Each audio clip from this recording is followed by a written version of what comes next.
everybody. Welcome. I'm so happy to have you here. This week's episode is actually going to be split into two parts. This is part one. I went to Tennessee to visit my friend Sierra, and we both lived in Switzerland at the same time for a study abroad program. This episode is going to focus purely on our Switzerland experience. The reason I wanted to split it up from my normal movie reviews and Hills Will Die On is for anyone that is going to be studying abroad or is interested in Switzerland life and what that's really like if you're planning a vacation there or something. I want you to be able to just come to this episode and not have to skip past anything to get to that content. I also have a disclaimer. In this episode, we are going to be focusing on the negatives of not only study abroad, but of living in Switzerland specifically. Now, I need it stated that I have lived abroad 3 times. I've lived in China, the US Virgin Islands, and in Switzerland. And each one of these experiences were completely different from each other. I also did different programs for all of them. In China, I was working, I was being paid, I had a job. In the Virgin Islands, I was an exchange student living in a dorm room. And then in Switzerland, I was a research assistant. So I wasn't taking very many classes. I just took 1 or 2 French classes. So I had to get my own apartment. They didn't have dorm rooms or things like that. So each one of these experiences was different. And I think it's very important to talk about the pros and the cons. I truly believe that by saying the good and the bad, you're able to make a more informed decision. Coming from an educator standpoint, I believe that being fully educated in anything is the better option. To know really, truly what you're getting into is better than going in blind or naive. When you don't know what you're getting into, your expectations are very high, and when you're hit with the reality of what a situation actually is, it can be very disappointing. And when you're alone in a foreign country, it can be very scary, isolating, and I have seen many students who have studied abroad or worked abroad go home early. They don't finish out their contracts, they don't finish out their semester, they can't do it. And I don't think that that's fully a reflection on them being, they can't cut it or something like that. I think it really comes down to a lack of understanding of what an experience is really going to look like. I am here to tell you the truth. I am not an influencer, okay? If anything, I'm a de-influencer. Influencers paint this certain picture of what living abroad is, especially to Americans. Going to Europe, first off, Europe is so diverse. So to say that you're just going to live in Europe is such a dumb sentence because Switzerland is drastically different than its neighboring country, France, or Spain, or Finland, or Iceland, or Ireland, or anything else. Although those are all on the same continent, it is different. They have different currencies, different languages, different cultures. My experience of Switzerland, I need you to understand, is not a all-encompassing European viewpoint because that is not possible.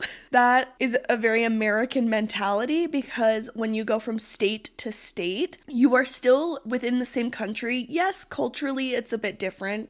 Portland to Texas, those are going to be different, but you have the same currency, you speak the same language, and ultimately your grand culture as a society, as North America, is going to be similar from place to place, but that is not the same in Europe. If you're in Luxembourg and you go to Romania, those are different places. You would never say that they're even close to the same because they're not. Sure, they're on the same continent, but they're not the same. All of this to say, the experience that Sierra and I are going to talk about is going to be Switzerland specific, and on a more broad scale, it's just going to be the reality of studying abroad. In coming episodes, I'm going to go over the options that you have when it comes to living abroad, because again, I've done a lot of different things and I've done all of mine solo, but there are different options if you have someone you want to go with, or if you're married or something like that. I will be talking about those in further episodes.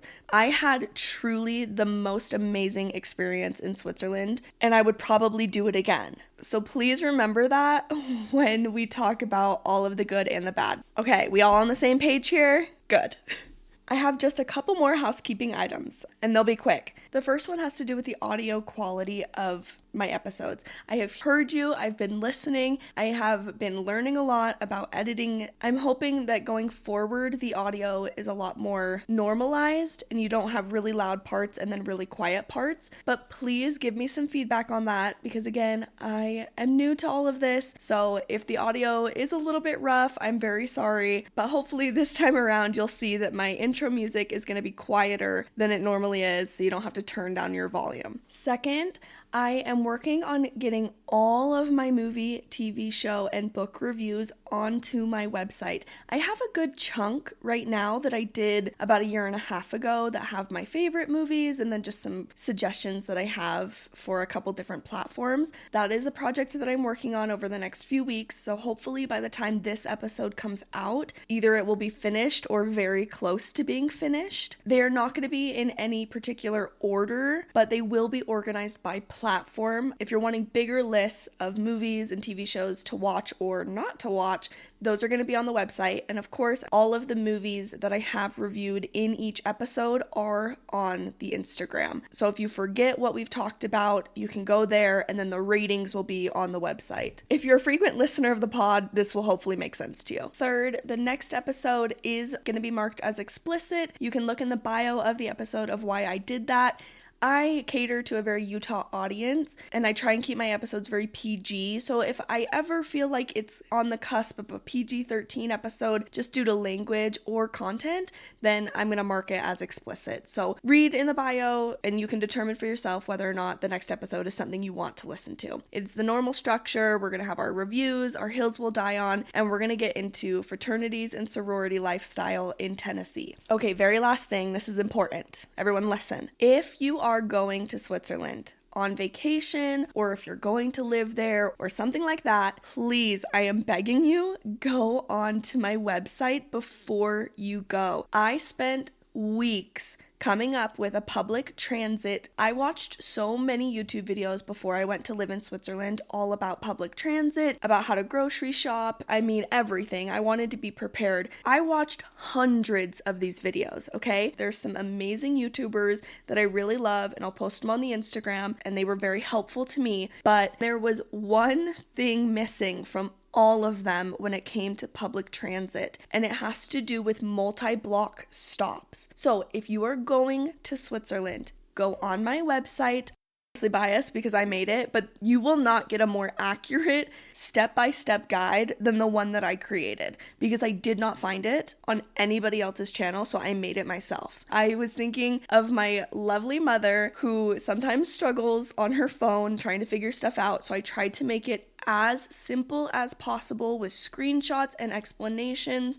My mom, if she was going to Switzerland tomorrow, could look at that guide, read through all of it, and understand how to work everything. In addition to my public transit guide, which I think is award-winning, I also have tips for things to do around Geneva or some day trips from Geneva. We go into this a bit in the episode. I do not recommend Geneva as a vacationing place, but if you've already got your tickets booked, don't worry, it's still going to be great. And there's a lot of neighboring cities that I do recommend. I have an entire guide of where to go, what to do, what type of age groups might benefit from each activity. I have an explanation of where to purchase your train tickets, how to do that, how much it's gonna cost, how far it is. Guys, I am very type A, so it is broken down. There is not one bit of information that is not accessible to you. As an educator, I know how important it is to over-explain because 99% of the time, you're not actually over-explaining. And for those that know how to use public transit, sure, it might be a little bit too much, but this isn't for you. This is for people who have never really gone on public transit, who have never been to Switzerland. I'm hoping that this is really beneficial for all of you who are in those camps. So go, use my website, use my resources.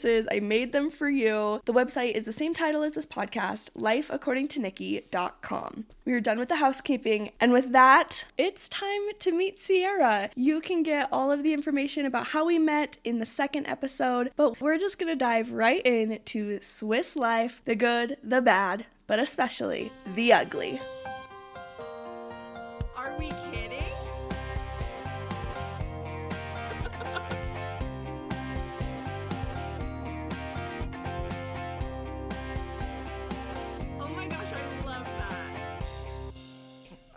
be deceived. We can sound annoying when it comes to like living abroad, but we'll also talk about the stuff that influencers won't speak on.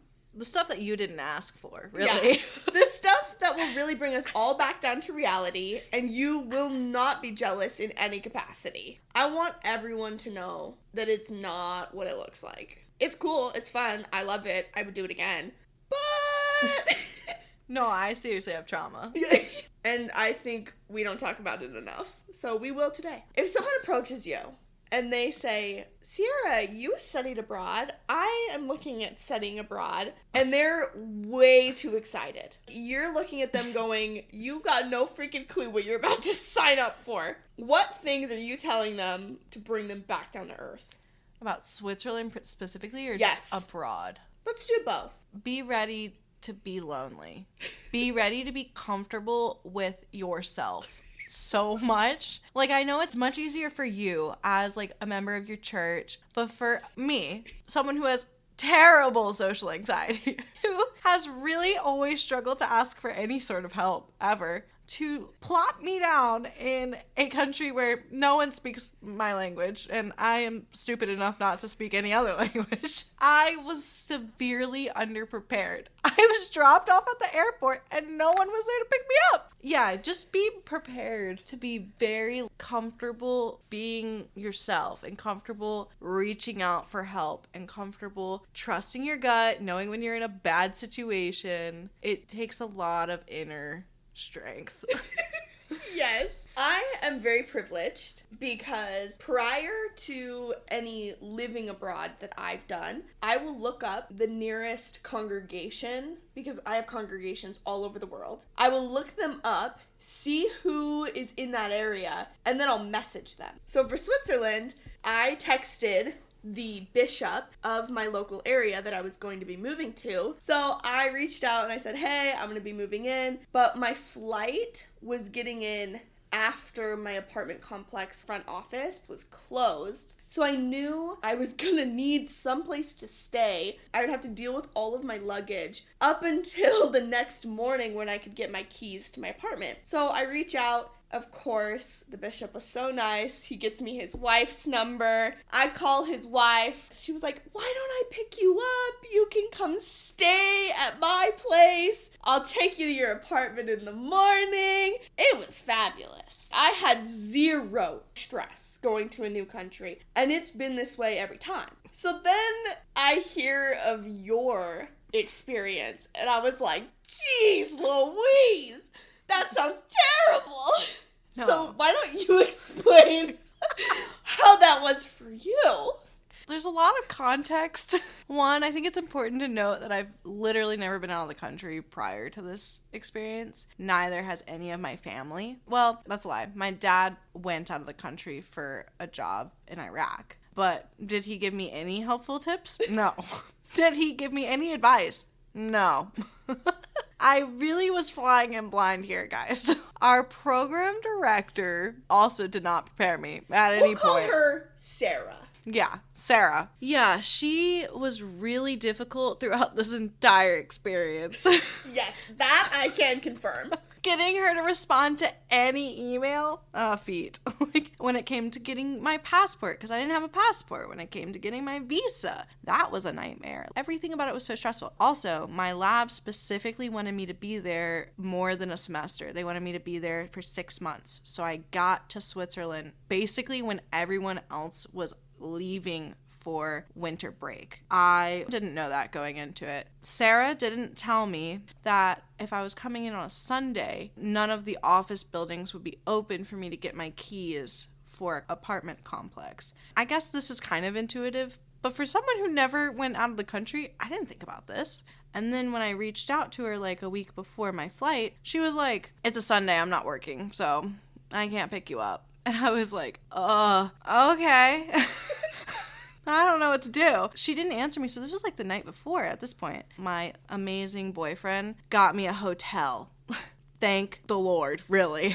I don't know what I would have done in that situation. Like, it was just very stressful. And then the fact that the one person who's my contact who's supposed to be taking care of me just was like, Sunday, it's my day off. Good luck. And I am literally at the airport realizing everything's in a different language. I don't know how to use public transport. I can't use Uber. My phone's cellular signal wasn't working because I didn't get a phone plan. Oh, Sienna! I thought I could use this janky ass app where I could buy it in like intervals. That was awful. So I literally didn't have cell service. So thank God, again, my lovely boyfriend was able to call an Uber to get me to the hotel that he booked because I was terrified of using public transport because I had literally my whole life with me, and I was so scared, guys. I sat at the airport for 3 hours crying. I was like, I don't know what's going on. Everyone's speaking a different language. I've never been. I was just so overwhelmed. Well, it is overwhelming, and you have me like skipping off the plane to my ride, waiting for me, a total stranger that I'm like pumped to meet.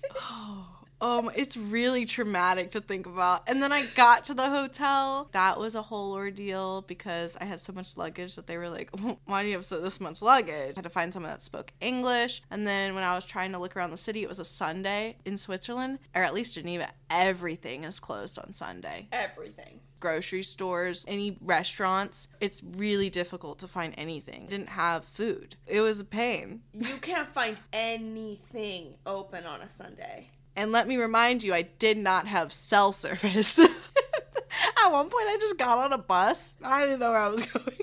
And I didn't have a pass. Didn't know how to do that. I managed to find a pizza place.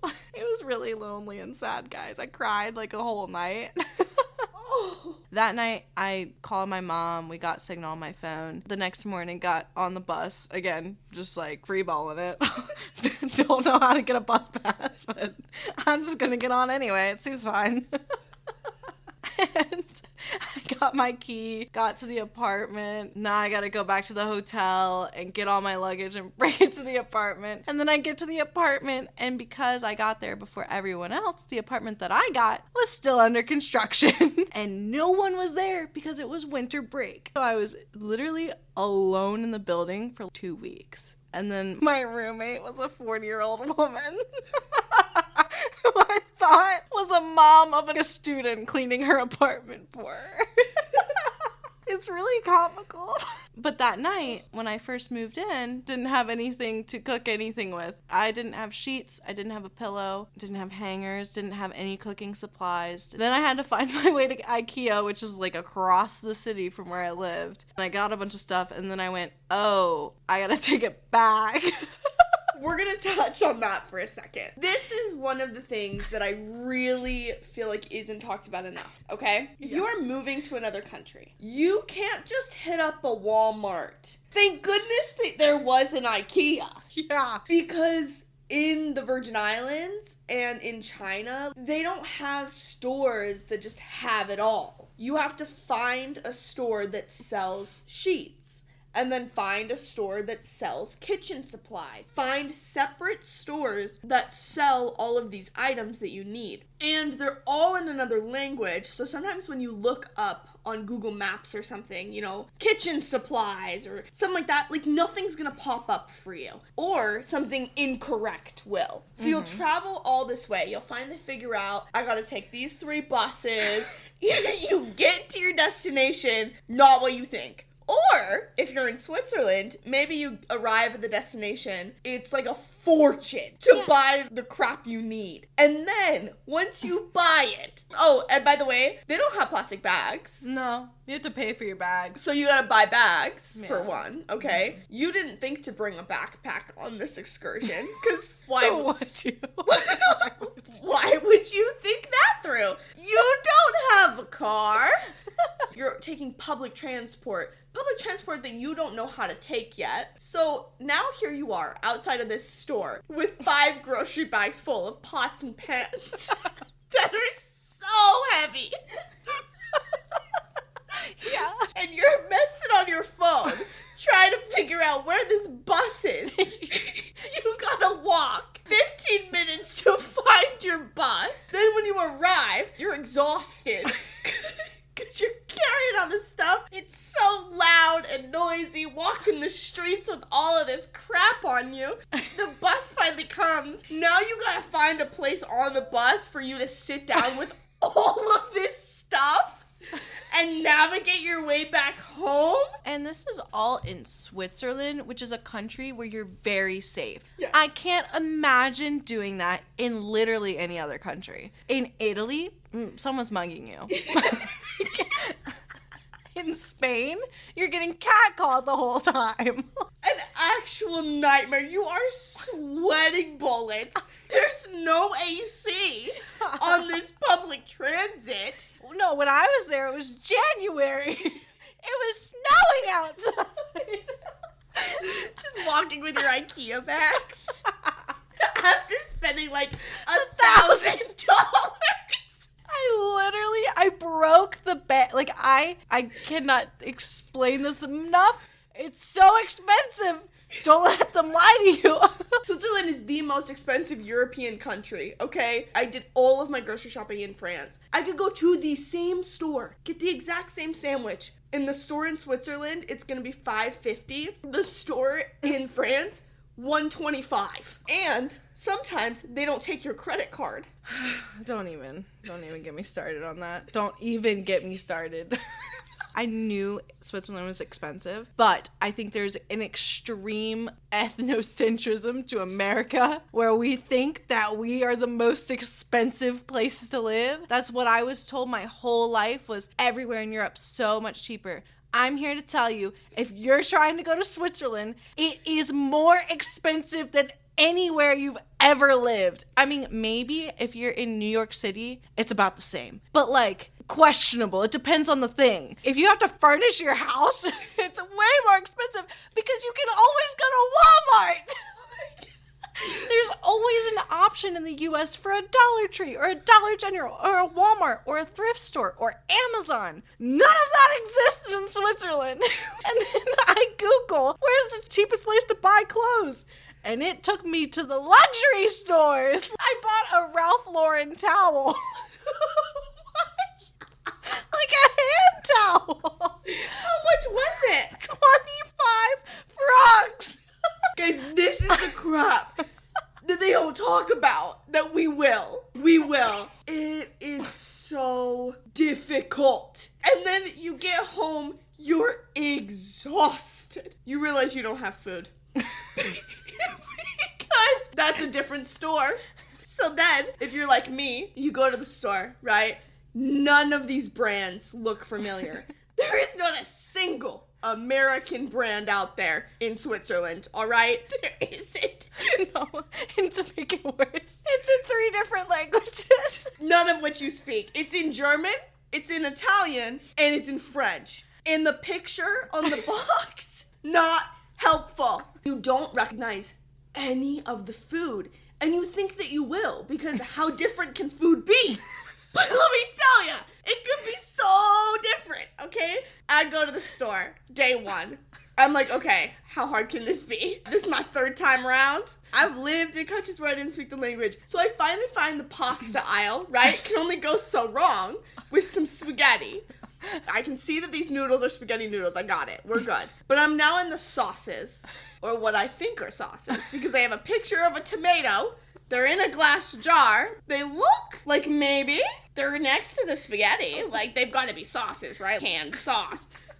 No. I use the Google Translate app. It doesn't translate it, okay? I look it up. I Google that word. Nothing. It doesn't help me. It says just like tomato. Okay, that doesn't help me. Is this tomato sauce? What is this? Get home. I'm starving. I have no soap to clean my dish. I have no bowl to put my spaghetti in. But it's okay. My noodles are prepped. They're ready. I open up my can of what I think is spaghetti sauce. Tomato puree.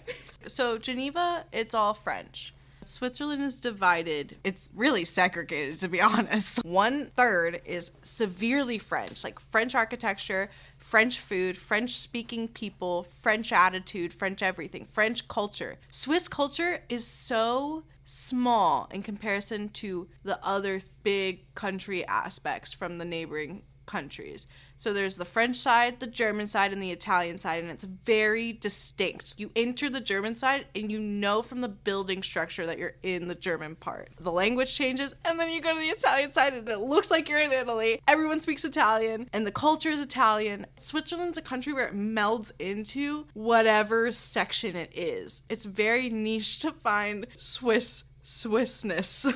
Yes, people are like, oh my gosh, Swiss food looks amazing. What are you talking about? Other than fondue, There is no Swiss food. Just go get a burger and pay $30 for it instead of 15, and you can be like, that's Swiss. so my biggest struggle was, even though I was in the French-speaking part, depending on the food item, it would be in a different language. For some reason, they were like, ooh, pasta, that's Italian. Everything related to anything that could be Italian is now in Italian to make it more authentic. So I'm trying to figure out what the I have in my hand. And I have to go through 3 different languages to figure out what it is. I didn't think we had green beans in Switzerland until April because I couldn't find them. And it's not organized the same as American grocery stores. Going back to my pasta, when I made friends, and I was like, okay, can someone please go with me to the grocery store, hold my hand, and take me to the aisle where the sauces are. And I know you're probably thinking to yourself, how dumb are you? Why don't you just walk around the store and find it yourself? I am telling you, it is not that simple. If it was that simple, I would have done it, okay? I can't tell you the amount of times that I passed by that tomato sauce, but I didn't know that it was tomato sauce because the picture on the bottle wasn't anything relating to tomato sauce, okay? And it's not near the pasta. It's in a different section, especially if you want to try a new food. You find a couple things that you know and that taste good and you like, but you want to experiment. You want to try something that looks like a granola bar, has a picture of a granola bar on the box. It looks soft and chewy, and maybe, just maybe, this is going to taste like a granola bar that you're familiar with. You spend $10 buying 4 in a box. Only to have it be something you don't like. And now you have wasted all this money and you're still hungry. You still need some food, but now you're already back home. And I did not live across the street from a grocery store. So now what am I supposed to do? Yeah, my problem was really with consumerism issues. For example, I wanted to start hair oiling. Tell me where I can find hair oil. God forbid I ask for a specific type. Like tea tree? I don't know. Argan? Rosemary? I literally just was like, I guess I'll just have to wait till I get home. Funny that you bring that up because actually their shampoo and conditioner, they don't have a difference in wording on their bottles. Oh yeah, I remember that. It was so hard because everything said body wash because Google Translate translates every single one of them to body wash. And there wasn't the word conditioner. It's that type of stuff where you think you're just in the shampoo aisle and you're just gonna figure it out and you're gonna Google Translate. It is so complicated. It is not as simple as just walk around and you'll get used to it and you'll be able to have some intuition because you've eaten food your whole life. You're gonna figure it out. No. I was really lucky because I had the main grocery store is called, well, it's debatable what it's called. I've heard it 3 different ways. It's spelled C-O-O-P. I've heard Coop, Co-op, and Cup. And I was told that I was never correct. No matter which way I said it, I was always wrong. That is how it is when you're abroad. You think you're right. You think you finally got it. No. Try again. But I was lucky because it was literally right across the street from my apartment, so I didn't have to get on bus to go get groceries. I probably should have gone to France because it was much cheaper, but I was like, why would I when it's so much easier for me to just walk across the street? But also, the only thing that's less expensive in Switzerland is bread, at least in the French part. I survived off of those croissants. Morning, noon, and night. I got comments from people in my lab being like, do you need food? Because I was like, I'm gonna just go get a croissant. The one food item that I can point to because it's through see-through glass. And it was cheap. If you go to the co-op coop, it was only like 2 francs. That's the other thing. Not only is Switzerland expensive, but the exchange rate from USD to franc is also terrible. No one tells you that you need a specific credit card to live in a different country either. And here's another thing that people won't talk about is when you make friends, okay, you go out to dinner. They will not split that bill, first and foremost. You're paying together. So now you owe your friends money. But you can't just Venmo your friends from Finland and Estonia and France and Italy and Australia. You can't Venmo them because they don't have Venmo. Outside of the US, they have U-Bahn numbers. And you have to have a European bank account with a U-Bahn number in order to transfer money from your bank account to somebody else's bank account. Whereas in the US, we don't have that. So you either wire money, which is going to require you to call your bank in America, get those foreign fees for that phone call, and then have to pay an extra fee of $35 to wire, $14.50 on over. Or you're gonna have to take out cash, find an ATM, and then pay the extra fee in order to take out the cash. Not only are you paying them back in franc, which is already more expensive with the exchange rate, but then you're also gonna pay the ATM fee. Yeah. Or your third option, luckily, if you're living in that country, and I can't recommend this enough, is you need to open a bank account. I didn't do that. I definitely did. And it made my life so much easier because I was able to get a Swiss U-Bahn number. So when I needed to pay fees for my program or for rent or just to pay my friends back, and it was a student account, so I didn't have to pay for it. That was nice. There's benefits to being a student. But again, this whole thing is a process, all right? You can't just go into a bank. I had to have my friends hold my hand and help me through it. It was different because I'm an American opening a Swiss bank account, which is more complicated than a European opening a Swiss bank account because of the whole 2008 Obama situation with the banks. If you don't know what I'm talking about, look it up yourself. I'm not here to explain. So you got to do this whole thing. You got to set an appointment. You have to find the right email. You then have to email them. They'll email you back in French. You got to translate the email. It also takes like 2 weeks for any email to get sent. It's a nightmare. No, that's why I didn't open a bank account, because I was like, I'm tired. I can't do it. I literally cannot do it. But one thing that we haven't touched on is that stupid residential permit that we needed. Don't even get me started. When we arrived in the country, we had to do paperwork. In order to legally live in Switzerland, you have to have this residential permit. Your visa that you got approval for, which that was its own process, which they won't tell you about. When you want to travel abroad, get your pen ready because you are about to get carpal tunnel from the amount of forms you're gonna fill out and the amount of questions you're gonna have go unanswered. It is mind-blowing how difficult this is. These are government websites that many people use to get visas, and they are the most user-friendly things you'll ever see. There's going to be zero contact information of anyone that you can call to get clarification. And if you have a terrible advisor, like we did, you're just going to be stuck in the dark the whole time praying that you're going to get a visa. It was so stressful. I have a lot of international friends, and they told me what they thought the process would look like because it works in every other country except for Switzerland. So when we get to the country, Sarah sits us down and she says, okay, you need to fill out all this paperwork to apply for your residential permit now that you're here in country. I will submit it for you. I'll mail it in because it's all mailed. None of it's digital because heaven forbid we modernize. You are eventually sent an email that your paperwork for your residential permit has been processed and you need to go and do biometrics. So you have to set an appointment. It's an hour and a half away. I'm remembering just how bad it was. It was an actual nightmare. It was one of the most stressful parts about living in Switzerland. Once you get your biometrics, it's another, month and a half. Oh, yeah.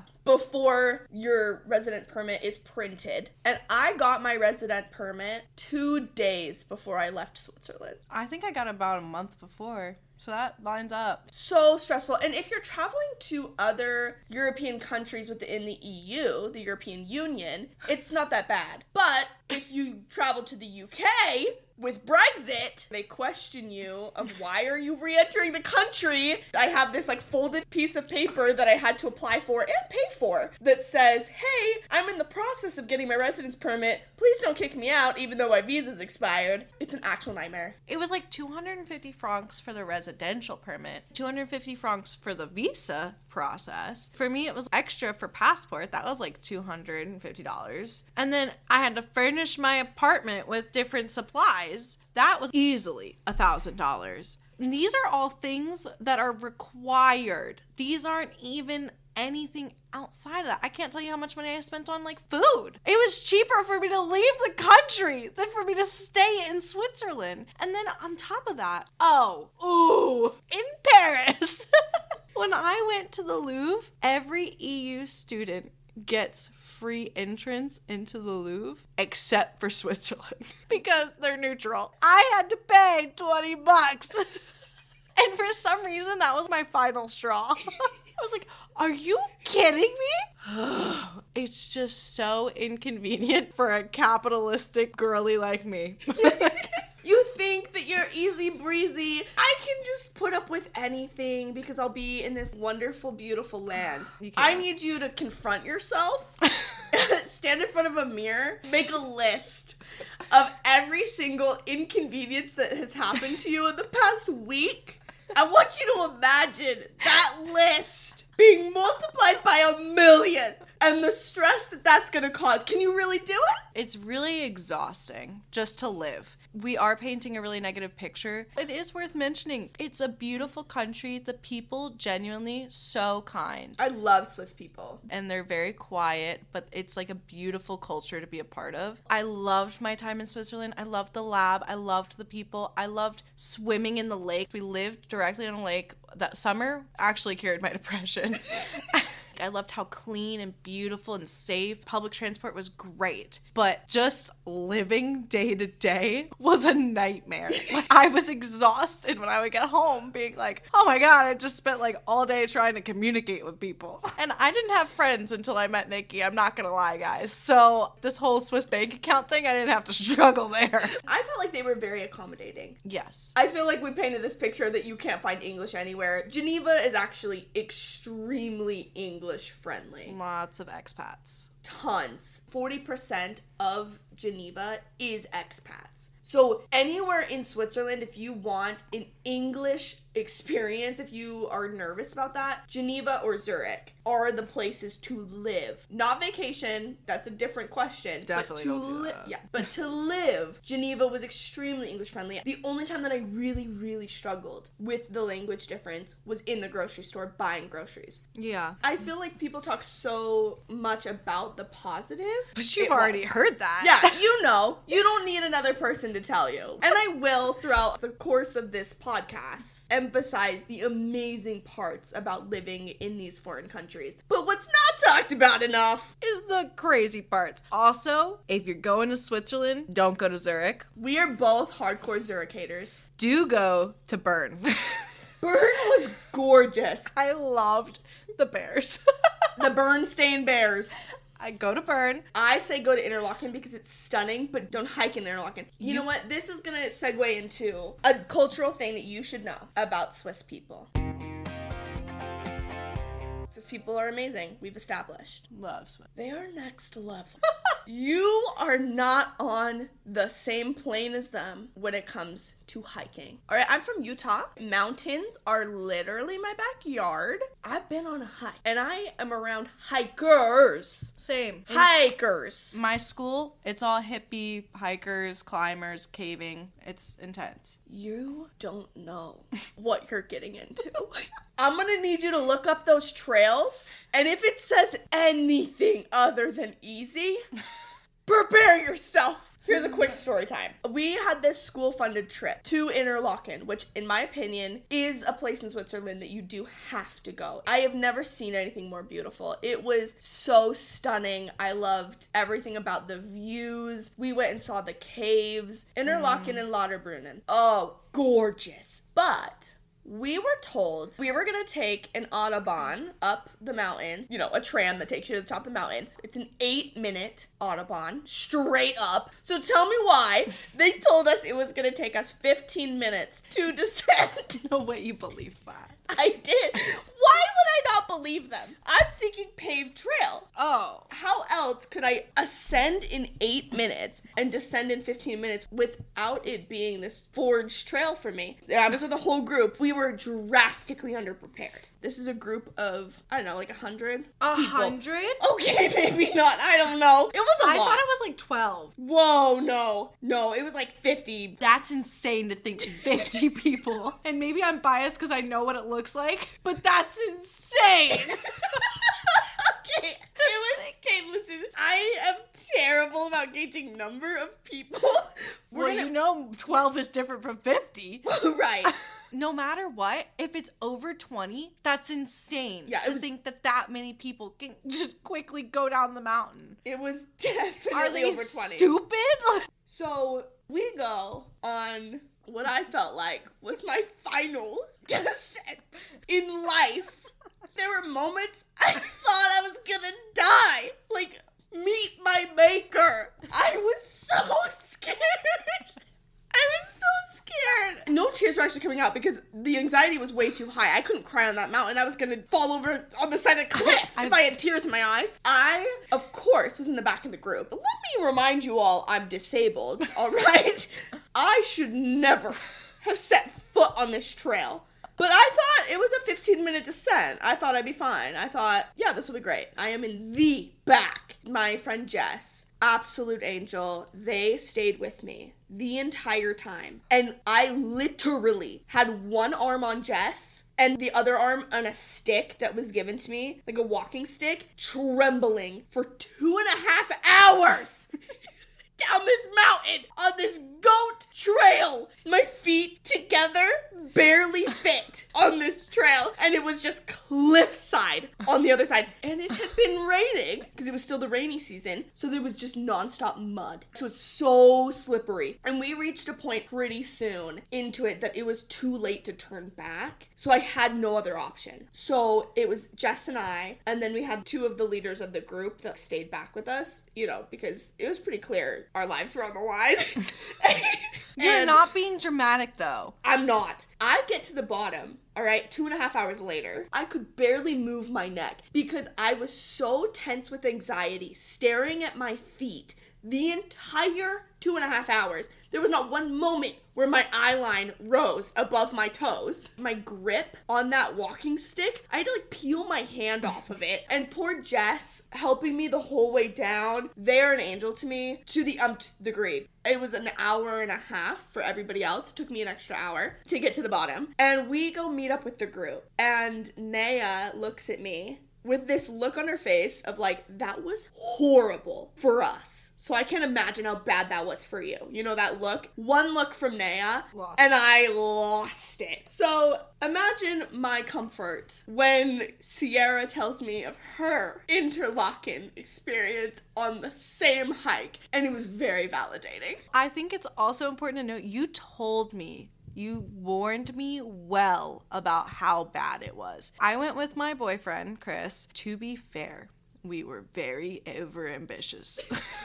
We were very ambitious. I heard from one of my lab members to do like the whole hike around. It was like 12 miles. I was like, yeah, I could do that. I was gonna go around and find a different point to go down. But what ended up happening was it was super foggy. Halfway through, it did start to sprinkle and rain a bit. But no matter what, you should be prepared no matter when you go to interlocking, that even if it's a good day, the ground is going to be wet because of such a high altitude. It's in the fog. And so you are always risking slipping. And so we got up, we went and we took our pictures. It was gorgeous, beautiful. It was very cloudy, but it was amazing, crazy. And then we were like, let's go on a hike, see how far we get. We started this hike way too late, by the way, 2 p.m., very late in the day. I had a map and I kind of knew roughly where we were getting to. I was trying to get to a certain point. We start walking. It's like basically flat on top. And that alone was insane. It was was so wet. I know exactly what trail that Nikki is talking about. She's not exaggerating. It's like the width of 1 foot can step on that. The reason I know that is because we got to a certain point and it started pouring down rain and we were like, holy, we need to get down. And we saw the trail. We walk and I can show you the pictures, but Chris was like, literally, that's for a goat. That's not for people. And I was like, but that's what it says on the map. And also Chris is afraid of heights, I should mention. I watch him hold onto the side of the cliff as he starts to shimmy down. Tears in his eyes. And he only went 20 feet. And he was like, there's no way we can do that. There's no way. Okay, I guess we're gonna have to walk back. And at this point, we're running the risk of the Audubon closing because it was getting so late in the day. This point where we realize we've screwed ourselves. We've really overestimated everything about this. And there's no way down. Like, there's no way down. And I'm telling you, we did see goats on this hike. But for me to be on that path, there was nothing to hold on to. I think if we would have tried to do that, one of us would have fallen and gotten severely hurt. We are walking back and we're both pissed. It was a time of we need to just put our heads down and go because we're gonna miss it. Neither of us are talking. We're both like, why are we even here? It's not even pretty. Oh my God, it's raining. Also, I forgot to mention Chris is having a backpack with both of our computers because he didn't trust the hotel not to steal them. Oh, and he got mad at me because I stepped on his white Hokas. Upset that his white shoes were dirty, and I was like, I'm trying not to die here. Get over yourself. So that was the start of the tension, and it only kept growing from there.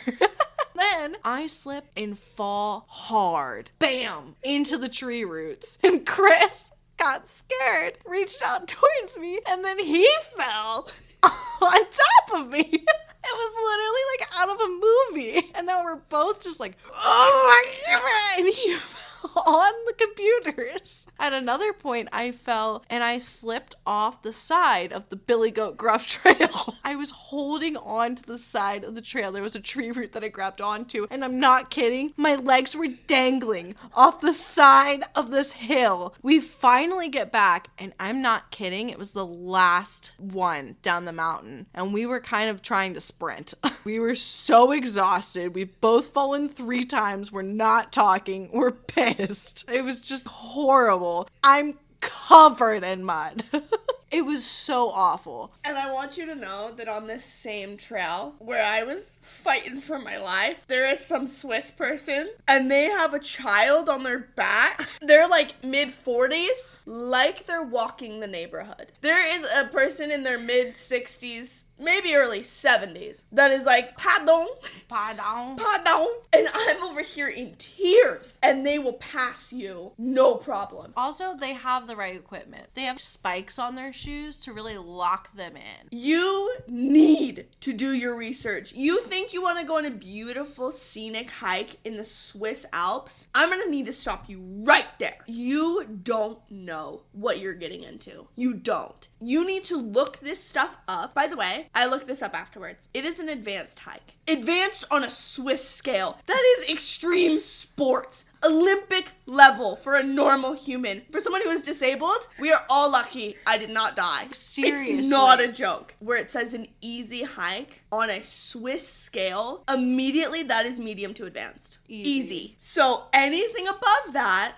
you need to make sure, for one, you're in shape, that you're starting at 8 a.m. Give yourself a whole day. Big window. You need to have tissues on hand for all the tears you're gonna cry, and you also need to be prepared with your equipment. I hope that one day you go and you do these hikes and you say, wow, Nikki really over-exaggerated. Seriously. And the only reason you're gonna be able to say that is because you will go into it with the correct mindset, with the correct body to be able to do it, and the correct equipment. So you will be able to say that I was exaggerating, but I want you to think for 2 seconds if you didn't have any of that. You did not have this warning, and you went into it blind. thinking you were gonna get down the mountain in 15 minutes. All of us felt that way. There is this video, I'll put it on the Instagram, and it was a tally of how much we walked that weekend. We all said the hike itself, had we been warned, they probably would have done it. I would not have. I will never do that again. But Naya and a couple of my friends, they said that they would have done the hike again, having had the proper warning. But it was because they weren't prepared. They had no idea what we were getting into. That's what made it so terrible. Also, further disclaimer, Chris was preparing for a marathon at that point. So he was in peak shape and he still fell on his ass 3 times. It's really about your equipment. So if you're gonna go hike the Swiss Alps, you know, again, look into that mirror. See if you're really capable of that. And it's gorgeous. Prettiest thing I've ever seen in my life was standing at the top of Interlaken. I looked like I was in The Sound of Music, those types of hills. But you zoom in closer and it's just you in tears. Crying. I have a video of me angrily eating hot Cheetos. Oh, this is the stuff I wanted to make sure that people know. These things right here. This is why I created this podcast. Is for these types of stories when you go to Switzerland and you don't go to Zurich because it's overrated and overhyped and way too expensive, because Zurich is the most expensive city in the world. Switzerland is the most expensive country, but Zurich is the most expensive city. So you amp up those Swiss prices even more. The Lindt Chocolate Museum, one of the dumbest things I've ever been to. It is not what the Instagram influencers say it is. I liked the Collier Museum way more. It was just, no. It was a no. You go to Bern instead. Go to Bern, go to Interlaken, Zermatt. Oh, I loved Zermatt. There are other cities. Don't go to Geneva for a vacation. It's not worth your money. If you live there, it's beautiful. It's a great place to live. Living and vacationing, different things. Yeah. Don't go to Geneva. You're not going to what you think is Switzerland if you're going to Geneva. You're going to luxury brand stores and... Well, and it's all French. Might as well go to Annecy. I like Annecy. Yes, if you want the French vibe, but the American ideal version of France. Go to Annecy. The American friendly version. The ones where you're not going to get yelled at every time you speak English. Yeah, Annecy's great. I went there many times. Even Lausanne, if you're gonna do Switzerland, Lausanne has a lot prettier architecture. I feel like the top of the cathedral in Lausanne was way better than the top of the cathedral in Geneva. If you're debating and contemplating and thinking, we're gonna go to Switzerland and we're just gonna go to Geneva and Zurich, I'm gonna stop you right there. Readjust those plans. Go to Austria. Austria has the Swiss Alps and the stunning beauty, but way cheaper. Like, there's other places to go that are so beautiful. They're less crowded. You will get the culture of more of what you think it's gonna be. It's just a better experience. I also would highly recommend Lucerne and Lugano. They're beautiful cities. And Zermatt, I loved Zermatt. It is way too overpriced. You only need to go once. It was my bucket list, so I went. I fully walked into a grocery store in Zermatt and said bonjour, and the lady was like speaking in German, threw me off, and I panicked in French and she thought I spoke French, and then I had to go like, oh no, sorry, English please. Switzerland overall, I'm glad I did my exchange there. I met the most amazing, incredible people. It was beautiful. It was wonderful. But it was a lot. Yeah, there are quote unquote easier places to study if you're going to do a study abroad. And it also depends on what you want. Do you want the research experience? Do you want these really great academic opportunities? Do you want a host family? Do you want more of a local culture? Do you want a party? Do you want a lot of social activities? Because in Switzerland, it's hard to go out because it's so expensive to do anything. It's hard to go out to a club, but it's also hard to just go out to eat. Well, and everything closes at like 5 p.m. Yeah. It closes so early. Yeah, I was really, really, really lucky. I had friends in my apartment complex that I made. We did movie nights multiple times a week. And it was all just kind of like homebody stuff, which That's my personality. So I loved my time in Switzerland. But if that is not your priority and you're expecting this huge nightlife, yeah, a host family to make all your meals for you, like that's an invaluable experience. And for me, I was in a place where it was all grad students, and like my roommate was 40 years old and sleeping with her professor. I had a very different experience from Nikki, and I loved it. I had a much nicer building. I was closer to things, but I think I would have liked to have prepared for that. Whereas I traded the niceness of an apartment. Instead, I shared a miniature kitchen. One person can fit in this kitchen, and I share it with 16 people. I share a bathroom with 8 people and 2 showers with 8 people. I have at least my own room, and I had my own sink in my room, but still, it was very small, and I traded, the nice apartment that Sierra had, but I had the social life that I wanted. I didn't have any life. But it's okay, I was also, like, studying a lot, so. And I wasn't, so. All worked out. Yeah, it was great. It was wonderful. I do love studying abroad. And we're going to talk about it more on many episodes for many days and months to come. But there you go. There is just a little taste of the reality. A little of a lot of taste. Yeah. There's a big scoop that we wish we would have had. I needed this. I desperately needed this before I went abroad. You should definitely go abroad. Just evaluate what you need and what you want. Again, I'm very lucky because this was my 3rd time. So when I went, I knew. I was like, I'm not going to deal with the stress of going to a store to get sheets. I brought 4 pillows with me. I knew I was going to need hangers. So I will go through on a different day how to pack for living abroad because that's very different. And I've got some tips. I brought all my own hangers. I brought not my own kitchenware, but I also asked my church congregation because I knew I didn't want to buy stuff that I wasn't going to be able to take home and spend a fortune. So I got pots, pans, forks, all of that from my church congregation, my Relief Society. They gifted them to me just for the semester. I was very privileged and blessed. I brought my own towel, my own stuff, because I knew that I didn't have those and I knew how difficult it was to get. And it's crap like that if someone doesn't tell you, you get there, you have no soap, you have nothing. Nothing. And it's not as simple as just going to Walmart. No, and I made that mistake. And I wish somebody would have not only explained that they were doing that, but why. Like, explained it like, there is no Walmart. Like, the way that you did. That's important. Mm-hmm. These are good things to know. The food that you love, that you think you can't live without, get ready to live without it. Because it will not be there. You might not be able to find green beans for 4 months. But again, it all depends on where you are. When I was in England, there was American brands there, but not in Switzerland. There was nothing in Switzerland. You want boxed cake mix? You're not going to find it. I can tell you that right now. I searched every store in France. I wanted a cake so bad. That was all I wanted, but it was nowhere to be found. Well, then it's like a bittersweet thing because when you come back, there's things that you desperately want that you'll never have again. I dream about the croissant with the jam in it. The water?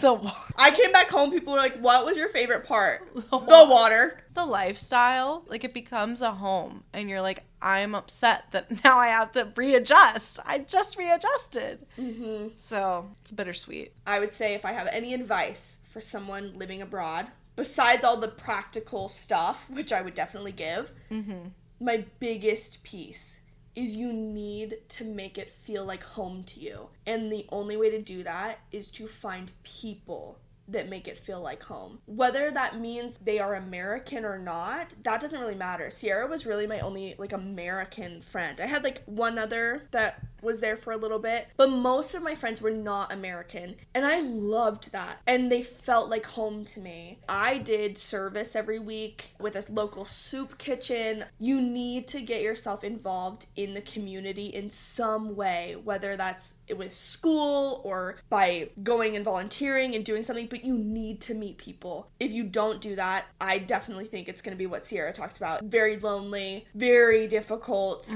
It won't feel worth it. It makes all of the annoyances and inconveniences worth it all because it's such a beautiful experience that you can only get in that place with those people. I totally agree. Once I met Nikki, I'd finally found other people. Because then, like, when I met your friends, that changed things. Like, I am harping on the negatives. I did have friends before Nikki. It's also partly on me for studying for the MCAT at the same time.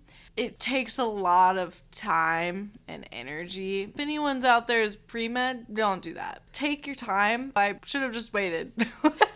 Take those gap years. Enjoy your time abroad. I wish that I could have joined the soup kitchen. I loved going to church with Nikki. Even though it's not my church and I don't know anything about the church, just being in a community, I needed that. It was great. Go study abroad is what we're saying. Yes. Thank you so much to Sierra for coming on the pod this week and for all of you for listening to us ramble on. I hope you enjoyed yourselves. Go ahead and check out our second episode that's right after this, my safari in Sewanee, to hear more about my experience in Tennessee with Sierra. But of course, thank you all for listening to our thoughts on life because this has been Life According to Nikki.